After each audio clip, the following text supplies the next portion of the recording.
तो फ्रेंड्स, कैसे हैं आप लोग। आज के इस वीडियो में हम बात करेंगे सिविल इंजीनियरिंग के बारे में। सिविल इंजीनियरिंग का क्या स्कोप है, क्या गवर्नमेंट सेक्टर में, प्राइवेट सेक्टर में क्या स्कोप्स हैं फ्यूचर में। सिविल इंजीनियरिंग से यदि आप पढ़ाई कर रहे हैं तो यह वीडियो आप सभी स्टूडेंट के लिए बहुत ज्यादा इंपॉर्टेंट है, क्योंकि इस वीडियो के माध्यम से हम बताएंगे scope in India, salary package क्या रहती है, आफ्टर 5 ईयर सैलरी पैकेज कैसे इंक्रीज होती है, और ऐसी कौन कौन सी गलती है जो कि सिविल इंजीनियरिंग से पढ़ने वाले स्टूडेंट कर देते हैं और अंत में दोस्तों उनको जॉब नहीं मिल पाती है। तो सभी बातों के बारे में जानकारी मिलेगी इस वीडियो के माध्यम से। तो यदि आप डिप्लोमा या फिर बीटेक कर रहे हैं सिविल इंजीनियरिंग से तो इस वीडियो को अंत तक जरूर देखिएगा। दोस्तों, आपने जब भी अपने कॉलेज में आप सिविल इंजीनियरिंग लेकर के काउंसलिंग कराने के लिए दोस्तों गए होंगे तो आपको देखे होंगे कि जो सबसे ज्यादा जो स्टूडेंट की पॉपुलेशन है उनमें से मैक्सिमम लोग यही चाहते हैं कि उनको सिविल इंजीनियरिंग मिले। क्यों?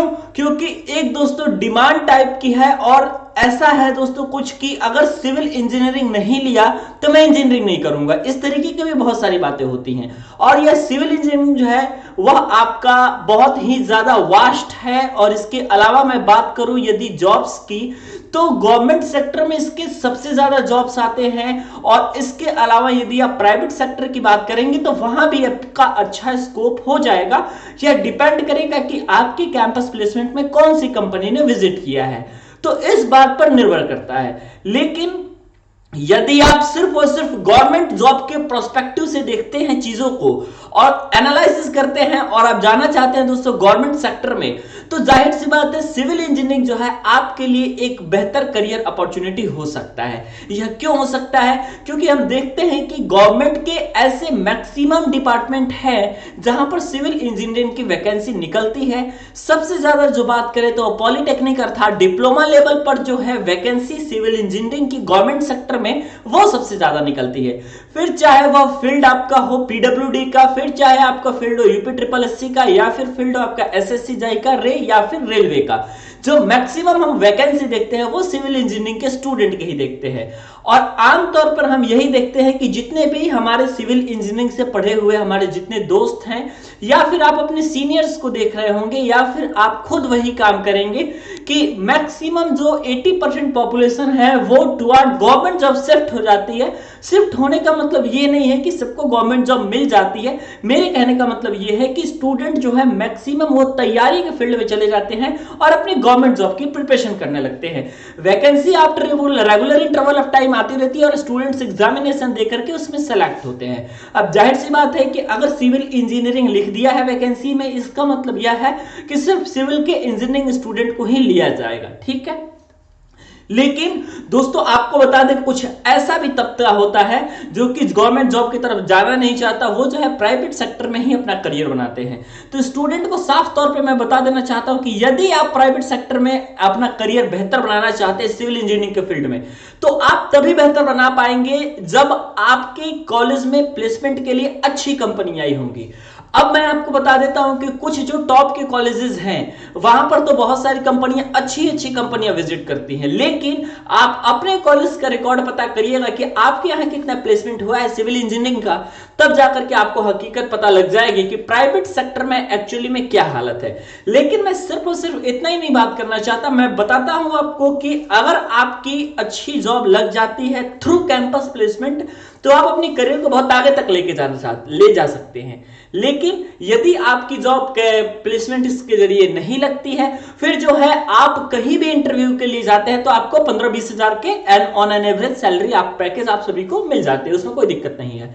लेकिन स्टूडेंट जो है वो पहले जॉब के चक्कर में लग जाते हैं। मेरे कहने का मतलब यह है कि अगर आप अपने करियर को दूर तक लेकर जाना चाहते हो सिविल इंजीनियरिंग के सेक्टर में, तो सबसे पहले आपको अप्रेंटिस करना पड़ेगा। आपको सबसे पहले मटेरियल के बारे में जानकारी होनी चाहिए, आपको लेबर कॉस्ट के बारे में जानकारी होनी चाहिए, आपको टीम मैनेजमेंट की जानकारी होनी चाहिए। मेरे कहने का मतलब यह है कि जितने स्टूडेंट सिविल इंजीनियरिंग से पढ़ाई कर रहे हैं वह यदि डिप्लोमा या बीटेक पास होने के बाद कुछ ऐसा कोशिश करें कि हमको जो है एक ऐसी कंपनी में अप्रेंटिस के लिए मिल जाए या फिर ट्रेनिंग के लिए मिल जाए, ताकि हमको लगभग सारी चीजों के बारे में जानकारी हो जाए।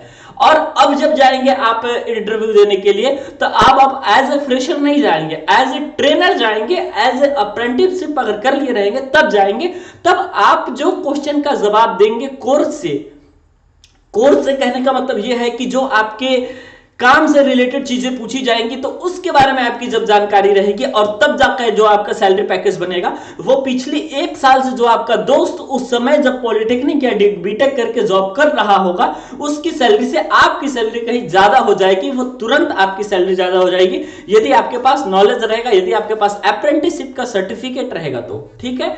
लेकिन हम जो है प्राइवेट सेक्टर में बहुत ज्यादा बातें इसलिए नहीं करते हैं क्योंकि जो मैक्सिमम लोग होते हैं वो गवर्नमेंट की तरफ ही शिफ्ट हो जाते हैं, तैयारी की तरफ शिफ्ट हो जाते हैं और कहीं ना कहीं सेट भी हो जाते हैं। ऐसे आप लोगों ने कई उदाहरण देखे होंगे।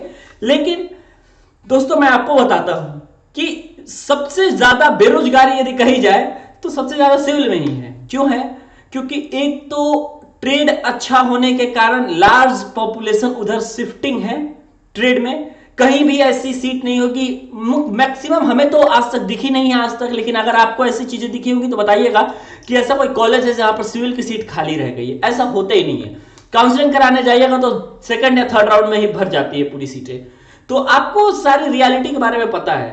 तो कहीं सीटें खाली नहीं रहती है, पॉपुलेशन ज्यादा है और कई स्टूडेंट क्या करते हैं कि अच्छे से तैयारी भी नहीं करते हैं, मन से पढ़ाई भी नहीं करते हैं और डिप्लोमा करके या बीटेक करके जॉब भी नहीं करते हैं। तो अगर उनका कहीं 1 या 2 साल अगर कहीं गैप हो जाता है तो फिर ऐसी बहुत सारी यह भी कंपनी है जो कि अगर कहीं किसी स्टूडेंट का बैक है या फिर कहीं स्टूडेंट का गैप है, पढ़ाई कंप्लीट करने के बाद उसने कुछ नहीं किया है, ना ही अप्रेंटिसशिप किया, ना ट्रेनिंग किया है, तैयारी किया है, तो ये तैयारी काउंट नहीं होती है। तैयारी स्टूडेंट याद रखिएगा तभी काउंट होगी जब आपने सिलेक्शन लिया है। लेकिन यदि आपने सिलेक्शन नहीं लिया है और कुछ दिन तैयारी करने के बाद कंपनी में जाएंगे तो ऐसा नहीं है कि आपको जो तुरंत जॉब पे रख लिया जाएगा। तो सारी चीजें हैं। तो मेरी सलाह यही है कि यदि आप प्राइवेट सेक्टर में जाना चाहते हैं या आप सरकारी सेक्टर में जाना चाहते हैं, आपको सबसे पहले क्या करना है कि आपको अपने गोल को फिक्स कर लेना है ताकि आपको पता चले कि हमको आखिर में करना क्या है। कंफ्यूजन में रहेंगे फर्स्ट ईयर से ही तुम्हारा दिक्कत हो जाएगा। 2nd ईयर 3rd ईयर आते आते आपको अपना जो गोल है वो बिल्कुल क्लियर कट रहना चाहिए कि हमको इस फील्ड में जाना है। उसके लिए उसके अनुसार जो है आपको तैयारी शुरू से ही तैयारी करनी शुरू कर देनी चाहिए। आप यदि कोशिश करेंगे कि फाइनल ईयर आने के बाद मैं सोचूंगा कि मैं जॉब करूंगा या मैं पढ़ाई आगे कंटिन्यू करूंगा या फिर मैं गवर्नमेंट जॉब की प्रिपरेशन करूंगा तो फिर दिक्कत हो सकती है। तो इसलिए मैं स्टूडेंट से कहना चाहता हूं कि जो भी चीजें करिए फिक्स करिए और आप जो है अपने करियर में बहुत आगे तक जा सकते हैं। अगर किसी प्रकार की कंफ्यूजन रहती है करियर में तब जाकर के आपके लिए बहुत दिक्कत हो सकता है। तो वीडियो देखने के लिए और हमारे साथ बने रहने के लिए बहुत बहुत धन्यवाद।